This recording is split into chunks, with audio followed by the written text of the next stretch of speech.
그래서 이제는 좀 다른 주제로 넘어가 보면요. 이재명 우리 도지사, 네. 이제 이재명 후보 얘기를 안 할 수가 없는데요.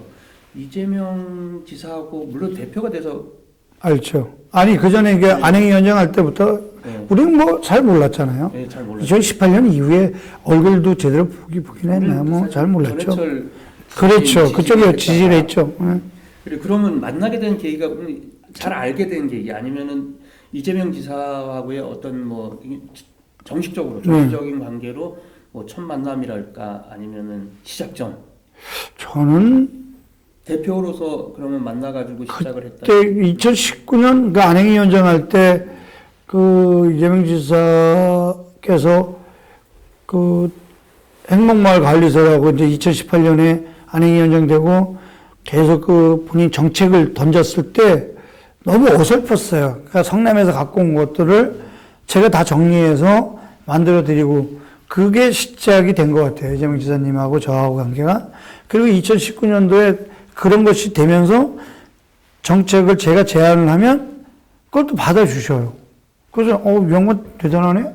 뭐 제가 제안한 사업들 중에 이제 몇 가지가 있는데 그 중에 하나가 후생복지에 제안을 하면 받아주고 소방에 대한 거를 제안하면 받아줘요. 그래서, 우연히 제안은 정책 제안을 했는데 받아주는 지사? 마음에 드는 거죠. 제 입장에서는. 그때 안행위원장을 했으니까. 그래서 2019년도에 나는 처음으로 이제 그분을 뵌 것 같아요. 안행위원장 이후에. 그리고 만났는데, 뭐, 위원장님, 감사합니다. 뭐, 이렇게, 그것이 처음 만남이었던 것 같아요. 사실 그전에는 이재명이라는 분을 우리는 잘 몰랐죠. 위원장님도 잘 몰랐잖아요, 사실. 그렇게 그냥 관계만 돼 있었지. 위원장으로서. 의정 활동을 그러면 좀 지금까지 지내오면서. 네. 의정 활동을 통해 본 이재명 지사, 어떻게 평가하십니까? 첫 번째 지방자치를 인정하는 사람, 의회를 인정해 줄 수 있는 사람, 그리고 무엇보다도 우리들 마음을 인정해 줄 수 있는 사람, 마지막은 나 같은 사람. 일 잘하는 사람. 일 잘하는 사람, 그죠 뭐. 그냥 우리 같은 사람인 것 같아요. 우리 같은 사람. 근데 저는 이재명 지사를 보면서 네. 느낀 건 처음에는 뭐 물론 서로 뭐 대면할 기회가 없으니까 그런데 정말 일 잘한다라는 느낌이 최고죠. 깜짝 놀란 건 최고죠, 최고. 준비할 때 와, 내가 과연 도지사였으면 내가 과연 시장이었으면 과연 저 일을 해낼 수 있을까? 그렇죠. 저는 여러 가지 관계성 속에서 사실 그 일을 할 수 없다라고 봤거든요. 근데 그걸 해내면서 무리 없이 대화하고 끊임없이 소통하고 그러면서 이 일을 해낼 때 와, 이게 바로 이재명이다. 맞습니다. 그래서 이 경기도지사가 이재명이구나라는 어떤 그런 네임을 좀 붙은 것 같아요. 그래서 그러면 그 이후에 이제 그 박 대표님께서는 사실은 대선 후보로서 경선 과정에서 사실 뭐 이재명 지사를 뭐 적극적으로 지지하고 간 거죠. 욕도 많이 먹었지만 또 지지하게 된 뭐 그런 특별한 이유가 있나요? 사실 이제 대표가 되고 난 이후에 정책을 같이 논하다 보니까 시작이 된 것 같고요. 작년 이제 7월 2일에서 제가 대표가 되고 나서 정책 공유를 같이 시작을 한 것이 계기가 된 것 같고, 단 한 번도 저희가 정책 제안을 했을 때 거부한 적이 없습니다. 이병희 지사는. 그리고 모든 논의를 박근철 대표와 한다는 걸 한 번도 고개 돌려본 적이 없는 분이 그분이에요. 믿을 수밖에 없게끔 본인 스스로가 하셨어요. 그건 뭐 잘하시지 않습니까? 일도 진짜 열심히 하셨고, 그리고 그분 지지율이 상당히 낮았을 때 저희들하고 같이 시작을 해서 재난 기본소득 아시지만 제가 제안했습니다. 우리 대표단이 제안한 거 아시지 않습니까? 그 제안하고 위원장님들과 같이 논의하고 결정하고 1월 8일 날 2차 재난 기본소득 우리가 할 때 1차는 뭐 위원장님 계실 때 하셨고 2차는 제가 제안해서 한 거지 않습니까? 그때도 마음고생도 많이 했지만 중앙에 우리를 화살을 많이 쐈잖아요. 그래도 끝까지 밀고 가고 본인이 우리 방에 와서 후보님이 대표님이 우리 수석단이 지지율의 5%를 반은 우리가 주셨다. 그렇게 응원해 주신 분이 그분이에요. 박근철 대표가 그러니까 이재명 지사를 지지하고 도와준다 이런 것보다는 제가 볼 때는 이재명 지사가 박근철 대표를 그런 것 같아요. 그런 것 같아요. 지금 여기까지 지금 그런 것 같아요. 손대본에서도 뭐 맡으셨죠? 뭐 이것저것 맡았습니다. 그럼 뭐 광역 의원이 맡지 못하는 네, 부분까지 네, 맡았다라고 네, 네. 그것도 자랑하시고 생색내시고 해가지고 아니 뭐 생색낸 건 아니고 뭐 또 그걸 생색이라고 얘기하십니까? 네. 아니 이거 분위기 별로 안 좋아요 오늘. 아니 뭐 그건 아니, 신문에 나왔고 오픈돼 있는 건데 그걸 그래서 뭐 또. 저는 그 이재명 지사가 네, 네. 이재명 후보죠 이제 경기도의회에서 박근철 대표를 가장 큰 사람으로 지금 키워주고 있지 않나 이런 생각이 맞습니다. 지금, 많이 감사하죠. 있습니다. 네. 그 대신 박근철 대표 그럼 앞으로 네. 이재명 지사를 위해서 뭘 하겠다, 그 선봉에 서서 뭘 하겠다고 네, 네. 이렇게 지금 하고 계신데 어떤 노력을 저는 할 수 있을까요? 후보님이 돼야 되는 첫 번째 이유는 우리나라가 하나의 정부로 가서는 안 된다라는 게 제 생각입니다. 이제는 지방 분권의 시대, 지방자치 시대가 와야 되고 그러기 위해서는 이재명이라는 분이 대통령이 됐으면 좋겠다.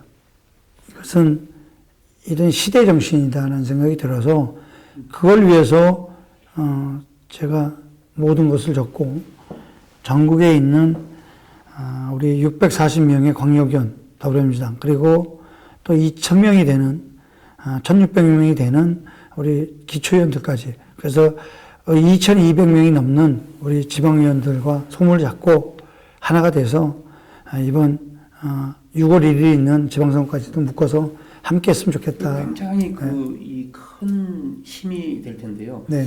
그래서 그러면 이재명 대 윤석열 과연 어떻게 네. 전망하십니까? 아유, 당연히 그걸 뭐 질문이라고 하시나요? 혹시 요 얘기는 그럼 윤석열에 대한 걱정들이 지금 세간에 윤석열 후보에 대한 걱정들이 굉장히 많은데 그 걱정거리로 뭐 어떤 게 걱정이 될까요? 이게? 아니 근데 저는 저희들이 쓸 수 있는 카드 첫 번째는 사람의 평가를 두를 놓고 봤으면 일단은 한 분은 진짜 이 나라의 밑바닥서부터 시작해서 올라오신 분이고 지방 정치도 해보고 그냥 기초 단위, 광역 단위까지 그리고 많은 밑에 세상을 사는 분이고 한 분은 말 그대로 틀 안에서만 사신 분입니다. 30대까지도 그냥 공부만 하신 분이에요. 구수까지 하신 분이고 그리고 검찰이라는 틀 안에서 그냥 피해자와 가해자만 보신 분이고 그리고 판사, 검사들만 보신 분입니다. 그리고 그 법이라는 테두리 안에서만 거의 60을 사신 분인데 그러면 국가를 통치하는 기준이 난 차이가 있다고 봅니다. 두 번째는 분명히 토론회장에서 국민들이 나는 볼 거라고 생각이 들고요. 또 하나는 그 주변의 환경은 뭐 여러분들 우리 국민들이 다 보고 있잖아요. 저는 뭐 가족들에 대한 거 평가는 난 충분히 뭐 국민들이 해줄 거라고 보고 마지막은 저는 국가관이라고 봅니다. 그러니까 윤석열 후보의 국가관과 이재명 후보의 국가관인데 저희들은 그 국가관에서 분명히 국민들이 외교나 완보 이런 부분에 대해서는 충분히 우리가 갖고 있는 것이 워낙 크고 많기 때문에 저는 충분히 그런 부분에서 장점이 있다 우리가 이길 수 있다. 아유 100% 이길 수 있다. 일반적으로 시민들이 보기에 네. 그 검찰이 정의롭다 아니면은 검찰 권력이 너무 강대하다. 네. 어느 쪽이 강대하죠. 네. 권력이 강대한 거죠. 검찰이 부패하다 이거 그렇죠. 그죠. 왜냐면 그런 검찰에서 잔뼈가 굵고 거기서 살아온 사람이 다시 정치로 나와서 대통령 후보로 나오고 이 과정들이 그 국민들이 과연 그 지지를 해주겠냐. 이제 그게 이제 우리 그 이재명 후보를 미는 우리 쪽의 그 입장 아닙니까 그게? 그럼 이재명 후보에 대한 인간적인 행결도 많은 문제가 솔직하게 보면 회자가 되잖아요. 네네. 그 욕설 파문이라든가 아니면 뭐 스캔들이라든가 이런 문제들이 있는데 이게 또 아들 문제도 또 나왔어요. 네. 근데 사실은 그런 것들이 왜 우리에게 크게 다가오지 않고 우리는 그럼에도 불구하고 이 나라가 더 민주적이고 공정하게 되려면 검찰 후보자보다는 그래도 우리 후보가 지방자치를 다 겪었잖아요. 우리가 지방자치, 지방정치 이 경험을 해보니까 행정하고 정치하고 굉장히 많이 폭넓게 좀 접하고 시민들하고도 좀 소통하고 이런 게 강점이 아닐까 이렇게 생각이 돼요. 지금 뭐 윤석열 후보에 대해서는 뭐 뭐 정치력도 없고 정무적 감각도 없고 말하는 것마다 삑사리가 나가지고 회자되고 예, 장모에 대해서 뭐 재산 축제 과정 이거 사실은 심각하죠. 저희가 제일 네. 싫어하는 부분 중에 네. 하나가 가족들이 부정 축제하는 거예요. 그럼요. 저희가 그 도덕적인 부패, 부정 부패 때문에 저희가 정치를 하기 그렇죠. 시작했지 않습니까?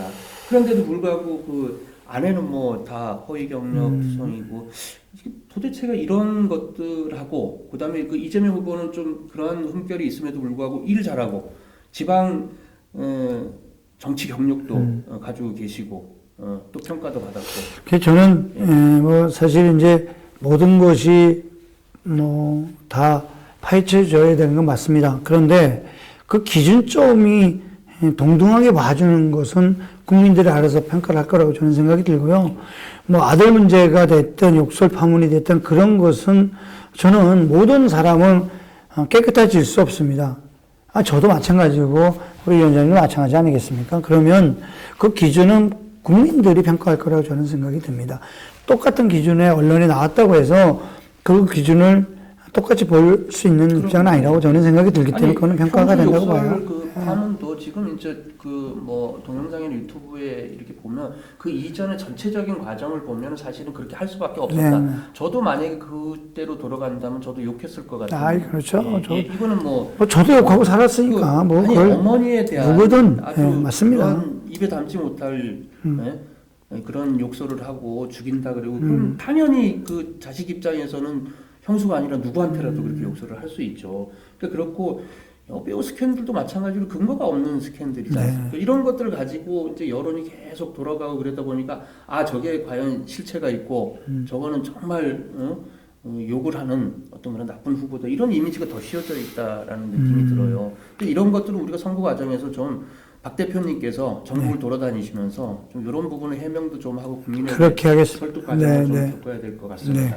알겠습니다. 그래서 요거는 이제 정당으로 봤을 때는 우리가 이제 더불어민주당에 지금 정당에 속해 있고 정치를 하는데 우리가 보는 국민의힘 이거 어떻게 보이십니까 지금 현재 상태? 사실 이제 뭐 국민의힘에 대한 생각보다도 우리들이 잘못한 게 많아서 뭐 국민들한테 어쨌든 여러 가지 많은 뭐 어려움을 좀 드렸던 부분도 있어서 더불어민주당에 대한 실망감이 뭘까요 그러면? 결국은 이제 저희들이 제일 잘못한 부동산 정책이겠죠. 부동산 정책이고 그 부동산 정책에 대한 어려움이 있고 그러다 보니까 이제 정권 심판론이 대두가 된 거 아니겠어요? 그런데 중요한 건 이제 그러다 보니까 국민의힘에 대한 부패 정당이고 문제점이 많고 뭐 검찰 권력이고 모든 것이 쌓여진 것이 다 감춰진 거죠, 이게. 그러니까 이것이 그래서 저희부터 반성을 해야 그분들에 대한 잘못된 것이 들쳐 나오지. 아시겠지만 50억 갖고도 50억하고 어떻게 700만원하고 비교가 됩니까? 그렇지 않습니까? 그러니까 저는 일단 저희들부터의 문제점을 반성하는 것이 중요하다. 그래서 어쨌든 그래야지만 내년 3월 9일도 있고 6월 1일도 있지 않을까. 그래서 우리 더불어민주당의 실망감을 드린 부분에 대해서 반성을 하고 또 그래야지만 국민의힘의 문제점도 국민들이 봐주지 않을까. 그러니까 그분들에게 뭔가를 우리가 잘못된 걸 지적하기보다는 우리 스스로의 문제점을 먼저 반성하는 게 맞다. 국민의힘이 그 보수를 지향을 해왔는데 그 보수가 그러니까 옛날에 뭐 태극기 부대 이렇게 해가지고 아주 극보수로 그러니까 사실은 극좌나 극보수나 이런 것들이 전부 사회에 미치는 영향이 악영향으로 가는 거거든요. 그렇죠, 그렇죠. 네. 그렇게 봤을 때는 아직도 국민의힘은 아직 부패 이미지를 벗지 못했다. 부패죠. 부패로 부패 정당이다. 그렇게 봐야 된다고. 50억씩 지금 받는 거 보면 전부가 다 지금 그쪽에서 나오지 않습니까? 그러면 그걸 대장동으로 그냥 묶어둔 거예요. 그냥 감춰지고 그렇게 봐야 된다고 봐요. 근데 그 대신 더불어민주당은 아무래도 이제 부동산 정책이라든가 180석 거대 여당을 주고 우리 지방의회도 거의 다 독점했죠. 하다시피 한 권력을 시민들께서 부여해줬는데, 그러니까 니들이 과연 지금 뭐 했느냐? 촛불 정국 이후에, 그러니까 너희들이 과연 무엇을 했느냐 이 나라를 위해서 이런 지적들이 많은 것 같아요. 그래서 그 부분에 대해서는 좀 겸허히 우리가 좀 받아들일 필요가 있다고 생각이 들고요. 더 중요한 거는 저희들은 그걸 통해서 반성하는 모습도 보여야 되고 스스로가 저희들한테 채찍할 필요도 있다는 생각이 듭니다. 네. 네, 이제 막바지에 다 왔는데요. 앞으로 대표님 역할이 굉장히 중요할 것 같습니다. 뭐 대선도 있고, 네, 지방선거도 네. 있고, 그다음에 10대 의회를 마무리해야 되는 것도 있고, 저희가 또 신청사 가가지고 네네. 활동해야 되는 사항도 있고. 네네. 마지막으로 말씀해 주시죠. 뭐 이런 자리를 만들어주셔서 너무 감사하게 생각하고요. 우리 남정수 위원장님의 솔직함도 오늘 처음 들은 것 같고요.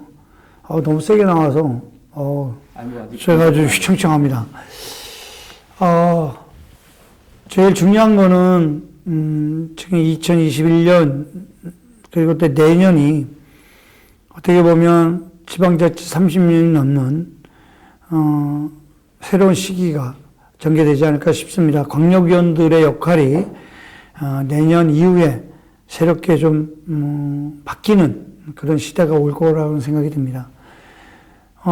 경기도의회는 내년에 이제 또 이사를 가게 됩니다. 1월 달이면 이사를 가게 되고 11대를 맞이하는 강교 시대를 맞는데요. 무엇보다도 내년에도 우리 도민들이 좀 많이 도와주셔서 우리 더불어민주당이 더 채찍당하고 더 열심히 할 수 있도록 많은 일을 할 수 있도록 저희들이 하나가 돼서 도민들을 위해서 열심히 하겠습니다. 무엇보다도 전국 광역위원 대표로서 그리고 내년 대선과 지방선거에 다 함께 할 수 있도록 저희들 고개 숙이고 더 함께 할 수 있도록 최선을 다하도록 하겠습니다. 그리고 코로나19에 내년 예산을 저희들이 그래도 도민들을 위해서 코로나19에 그래도 어려움을 겪는 분들에게 많이 담으려고 노력했습니다.